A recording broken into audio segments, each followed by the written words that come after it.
This psychologist named Abraham Maslow kind of said what everybody thinks, which is that we have a hierarchy of needs for living, like a pyramid with physical needs and safety as the necessary foundation, and more emotional, spiritual things toward the top, sort of like frosting on the cake. But people not surviving emotionally and spiritually find creative or maybe not so creative ways to destroy themselves, either all at once or little by little. And so the pyramid turns upside down, with the emotional factors no longer supporting the physical. Just surviving emotionally is underrated.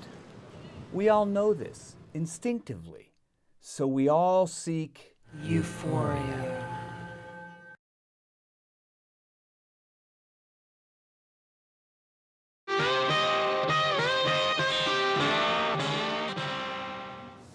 In lots of cultures, the idea of euphoria is, I don't know, a little dicey.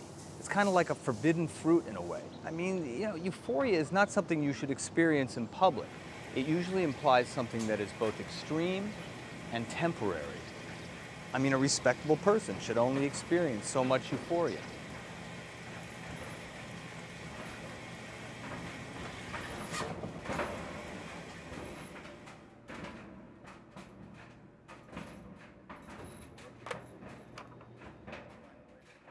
People can experience euphoria by doing something extreme and out of the blue, bungee jumping, riding your bike really fast, having sex, eating lots of sugar, taking drugs. And when you do, one part of your brain says, wow, that's what I've been looking for all along. When that happens, another part of your brain should kick in and say, wait a minute, if I eat cake all the time, I'm gonna feel like But the problem is that part of your brain, the cerebral cortex, the kind of gray, wrinkly part that everybody always thinks of as your brain, it's too well-mannered, and it's not going to shout over the top of these really reptilian parts of your brain that are saying, give me it now.